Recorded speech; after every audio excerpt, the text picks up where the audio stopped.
नमस्कार विद्यार्थी मित्रांनो, स्वागत आहे तुम्हा सर्वांचं महा एक्झाम पॉइंट या आपल्या एज्युकेशनल यूट्यूब चॅनलवरती। तर विद्यार्थी मित्रांनो, आपला आजचा व्हिडिओचा भाग आहे 9 ज्यामध्ये आपण नागपूर महानगरपालिकेच्या जीएनएम नर्सिंग स्टाफ या पदाकरता आपण तांत्रिकी आधारित काही आपण अतिशय महत्त्वाचे अतिसंभव प्रश्न आपण पाहणार आहोत, जे की तुमच्या परीक्षा दृष्टिकोनातून ते खूप अतिशय महत्त्वाचे आहेत आणि या प्रकारचे प्रश्न तुमच्या येणाऱ्या जे आहे स्टाफ नर्स नागपूर महानगरपालिकेच्या परीक्षेमध्ये तुम्हाला प्रश्न विचारले जाणारे असतील। त्यामुळे व्हिडिओमधला प्रत्येक प्रश्न तुमच्या परीक्षा दृष्टिकोनातून अतिशय महत्त्वाचा आहे। व्हिडिओला तुम्ही शेवटपर्यंत आणि काळजीपूर्वक पाहावं। तसंच तुम्ही आपल्या चॅनलवर नवीन असाल, चॅनलला सबस्क्राइब केलं नसेल सबस्क्राइब करून घ्या, ज्यामुळे तुम्हाला एनएमसीचे सर्व काही अपडेट लवकरात लवकर दिले जातील। तर पाहू आपण आजच्या या भाग 9 मधील अतिशय महत्त्वपूर्ण प्रश्न। तर यामधला आपला प्रश्न क्रमांक 1 असा आहे, सन डॅश पासून आरोग्य सेवेसाठी देशात सामाजिक विकास गटात प्राथमिक आरोग्य केंद्र सुरू झाले। तर याचं जे उत्तर आहे ते आहे ऑप्शन नंबर 1, जे की 1952 पासून जे आहे आरोग्य सेवेसाठी देशात सामाजिक विकास गटात प्राथमिक आरोग्य केंद्र सुरू झाले। त्यानंतरचा आपला प्रश्न 2 असा आहे, आरोग्य केंद्रावर टाकाऊ पदार्थांसाठी पिवळी पिशवी कशासाठी वापरतात? तर याचं जे उत्तर आहे ते आहे ऑप्शन नंबर 1, जे की मानवी अवयव जे आहे जे की त्यासाठी पिवळी पिशवी जी आहे वापरतात। ऑप्शन नंबर 1 या प्रश्नाचं उत्तर होणार असेल। त्यानंतरचा आपला पुढील प्रश्नाचा आहे प्रश्न 3, जीवधारीचे लक्षण समोर दिसता त्यांना म्हणतात, त्यांना जे आहे काय म्हटलं जातं? तर याचं उत्तर आहे ऑप्शन नंबर 1, त्याला की फिनोटाइप असं जे आहे ते म्हटलं जातं। तर थोडक्यात तुम्हाला तुमच्या येणाऱ्या जीएनएमच्या परीक्षेमध्ये देखील या स्वरूपाचे प्रश्न तुम्हाला पाहायला मिळणारे असतील। त्यानंतरचा 4था प्रश्न असा आहे, प्रत्येक ग्रामीण रुग्णालयाच्या देखभालीसाठी रुपये डॅश दिले जातात? तर किती रुपये जे आहे जे की दिले जातात प्रत्येक ग्रामीण रुग्णालयाच्या देखभालीसाठी?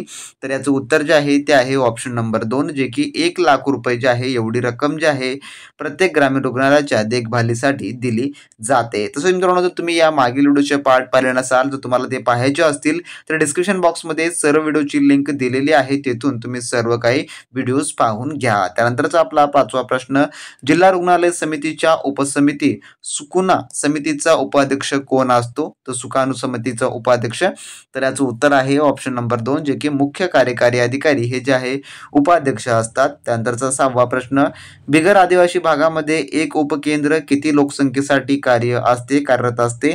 तर याचं उत्तर आहे ऑप्शन नंबर 4, जे की 5000 लोकसंख्येसाठी कार्यरत असते। त्यानंतरचा आपला पुढील 7वा प्रश्न असा आहे, डॅश हे प्रथम संदर्भ सेवा केंद्र आहे? तर याचं उत्तर जे आहे ते आहे ऑप्शन नंबर 2, जे की ग्रामीण रुग्णालय हे जे आहे संदर्भ सेवा केंद्र आहे। त्यानंतरचा प्रश्न आपला 8वा, लेडी विथ लॅम्प या विशेषणाने कोणाचा गौरव केला जातो? तर याचं उत्तर जे आहे ते आहे ऑप्शन नंबर थोडक्यात 2, जे की फ्लॉरेन्स नाइटिंगेल यांचा जे आहे थोडक्यात लेडी विथ लॅम्प या विशेषणाने जे काही गौरव केला जातो। तर यांच्याच नावाने जे आहे जे की यांच्या जन्मदिवसानिशी जे आहे जे की नॅशनल स्टाफ नर्स डे हा जो आहे देखील साजरा केला जातो। त्यानंतरचा 9वा प्रश्न, अमेरिकेच्या 9/11 धर्तीवर महाराष्ट्रात डॅश क्रमांक आपत्कालीन रुग्ण सेवेसाठी आहे? तर याचं उत्तर जे आहे ते आहे ऑप्शन नंबर थोडक्यात 3, जे की 108 हा जो आहे थोडक्यामध्ये महाराष्ट्रात आपत्कालीन रुग्ण सेवेसाठी हेल्पलाईन क्रमांक आहे। ऑप्शन नंबर 3 या प्रश्नाचं उत्तर होणार असेल। जर विद्यार्थी मित्रांनो, नागपूर महानगरपालिका भरती 2024च्या परिपूर्ण 100% तयारीसाठी तुम्ही अजूनही आपला क्रॅश कोर्स स्टडी मटेरियल घेतला नसेल तर वेळ न वाया घालवता लगेच तुम्ही आपल्या व्हॉट्सअप सेलरला मेसेज करून सर्व काही मिळवून घ्या, ज्यामध्ये आपण सर्व काही 100% टीसीएस पॅटर्न आधारित नागपूर महानगरपालिकेसाठी असलेला आपला अभ्यासक्रम आपण त्यामध्ये इन्क्लूड केलेला आहे, ज्यामध्ये मराठी व्याकरण, इंग्लिश ग्रामर, सामान्य ज्ञान, बौद्धिक चाचणी आणि टेक्निकल देखील आपण यामध्ये इन्क्लूड केलेलं आहे, जे की तुम्हाला मार्केटमधल्या कोणत्याही बुक्समध्ये मिळणार नाही व त्यासोबत तुम्हाला कोणतेही महागडे जे की कोचिंग्स आहेत ते देखील लावण्यास तुम्हाला अजिबात गरज पडणारी नसेल। सर्व काही तुमची 100% एकाच ठिकाणी तयारी होऊन जाणार असेल, ज्यामध्ये तुम्हाला फक्त गट क च्या स्पेशली संपूर्ण अभ्यासक्रमावर आधारित आहे आपलं हे नागपूर महानगरपालिकेसाठी व त्यासोबतच टीसीएसने आतापर्यंत महानगरपालिकेचे जेवढे काही परीक्षा केलेल्या आहेत त्या प्रश्नांना आकलन करून हे सर्व काही टेस्ट सिरीज व आपले जी नोट्स आहे ते बनवण्यात आलेले आहे। त्यासोबतच 100 प्रश्न व 200 गुणाची 100% तुमची तयारी होऊन जाणार असेल। त्यामध्ये स्थापत्य, विद्युत, जीएनएमचे टेक्निकल आपण देखील यामध्ये कव्हर केलेलं आहे। त्यासोबतच मागील वर्ष प्रश्नांचा आपण देखील समावेश केलेला आहे, ज्यामुळे तुम्हाला या परीक्षेमध्ये कोणत्या प्रकारचे प्रश्न येतात याचं 100% आकलन होऊन जाणार असेल. जर तुम्हाला ही परीक्षा क्रॅक करायची असेल, तुम्हाला हे जर पद मिळवायचं तर 100% आपलं तुम्ही स्टडी मटेरियल रेफर करा. त्यासाठी तुम्हाला आपल्या व्हॉट्सअप सेलरला मेसेज करावा लागेल व त्यासाठी आपली किंमत देखील यासाठी एकदम 500 रुपये जे की कमी किंमत ठेवलेली आहे. जर तुम्ही वेळ लावला तर याची किंमत वाढू देखील शकते. त्यामुळे लगेचच्या लगेच सेलरला मेसेज करून ते सर्व काही स्टडी मटेरियल मिळवून घ्या व चांगल्या आणि उत्तम तयारीला या क्षणापासून लागू शकता. ज्या विद्यार्थ्यांना ही परीक्षा क्रॅक करायची आहे त्यांनी 100% आपल्या सेलरला मेसेज करून हे घेऊ शकता. ज्या विद्यार्थी मित्रांनो अजूनही NMC साठी असलेलं आपलं GNM स्पेशली स्टडी मटेरियल घेतलं नसेल तर वेळ न वाया घालता तुम्ही लगेच आपल्या व्हॉट्सअप सेलरला मेसेज करून सर्व काही मिळवून घ्या. डिस्क्रिप्शन बॉक्समध्ये व्हॉट्सअप सेलरची लिंक दिलेली आहे. जर तुम्ही आपल्या क्रॅश कोर्स मधल्या स्टडी मटेरियलचा योग्य रीतीने अभ्यास जर केला तर 100% तुम्हाला कोणतेही मार्केटमधले महागडे बुक्स घेण्याची गरज नाही किंवा तुम्हाला कोणतेही कोचिंग लावण्याची अजिबात गरज पडणारी नसेल. तर ज्या कोणा विद्यार्थ्यांना NMC ची स्टाफ नर्स एक्झाम क्रॅक करायची आहे त्यांनी नक्की आपलं स्टडी मटेरियल रेफर करा. डिस्क्रिप्शन बॉक्समध्ये त्यांची लिंक देण्यात आलेली आहे. त्यानंतर पाहू आपला पुढील प्रश्न, जो प्रश्न 10वा असा आहे पुढचा. एक प्राथमिक आरोग्य केंद्र साधारणतः डॅश उपकेंद्राकरिता रेफरल युनिट म्हणून कार्य करते. तर याचं जे उत्तर आहे ते आहे ऑप्शन नंबर थोडक्यात 3 जे की 6 उपकेंद्राकरता रेफरल युनिट म्हणून कार्य करते. त्यानंतरचा 11वा आरोग्य विभागाचे स्तर किती. तर आरोग्य विभागाचे स्तर किती आहे तर याचं उत्तर आहे ऑप्शन नंबर 3 जे की 4 स्तर आहेत.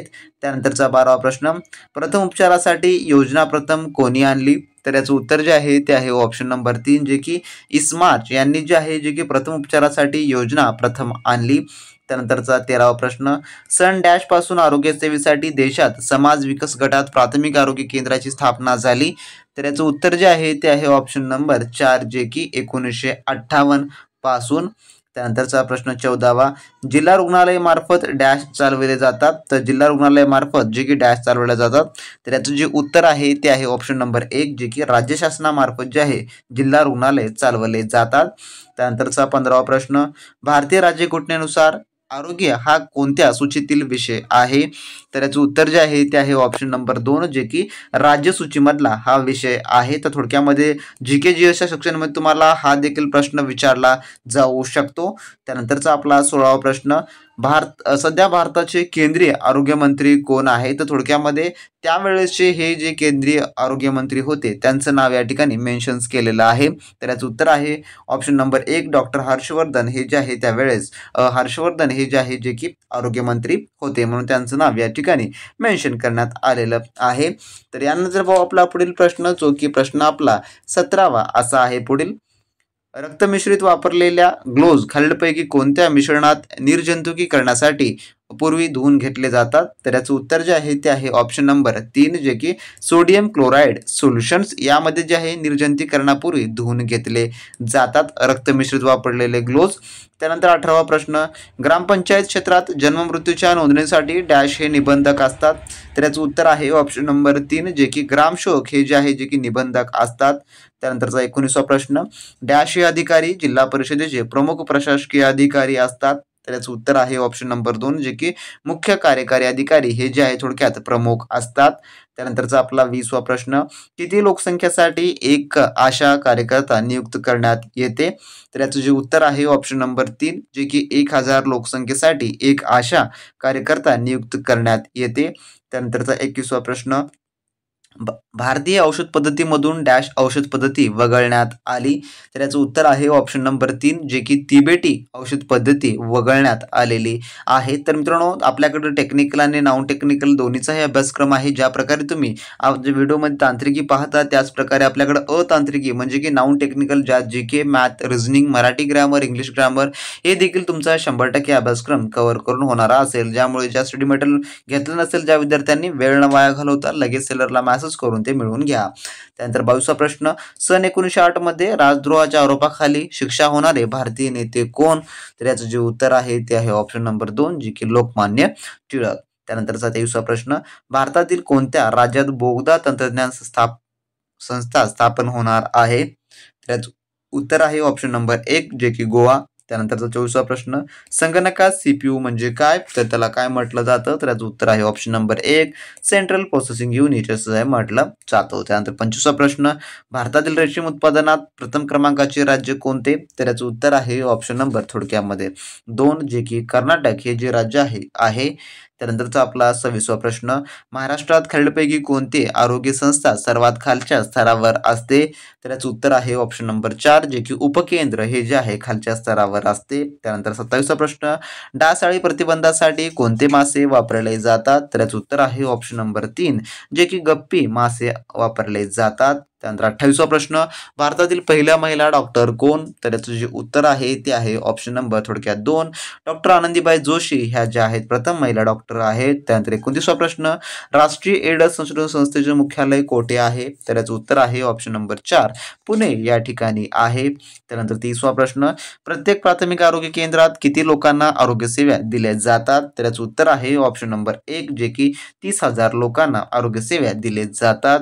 त्यानंतरचा 31वा प्रश्न, आणि हा क्वेश्चन तुमच्यासाठी आहे क्वेश्चन फॉर यू मधला. जर तुम्हाला या प्रश्नाचं उत्तर येत असेल तर खाली कमेंट बॉक्समध्ये कमेंट करून नक्कीच सांगा. तर प्रश्न 31 असा आहे, मायक्रोबायोलॉजी प्रयोगशाळेत सामान्यपणे खालीलपैकी कोणत्या उपकरणाचा वापर केला जातो? तर ऑप्शन 1 आहे मायक्रोटाइम, 2 आहे HPLC, आणि 3 जो आहे आपला पुढील तो आहे इक्युबेटर, आणि 4 जो आहे जे की वरील पैकी सर्व. तर काय असं उत्तर होणार असेल खाली कमेंट बॉक्समध्ये कमेंट करून सांगा. आणि ज्या विद्यार्थ्यांना टेसिस पॅटर्न आधारित सर्व काही NMCचं स्टडी मटेरियल हवा असेल GNM स्टाफ नर्स या पोस्टसाठी, त्यांनी नक्की आपल्या सेलरला मेसेज करून ते मिळवून घ्या. तर भेटू नेक्स्ट व्हिडिओमध्ये नवीन प्रश्नांसोबत, नवीन अपडेट सोबत. तोपर्यंत बी प्रॅक्टिस क्रॅक एक्झाम.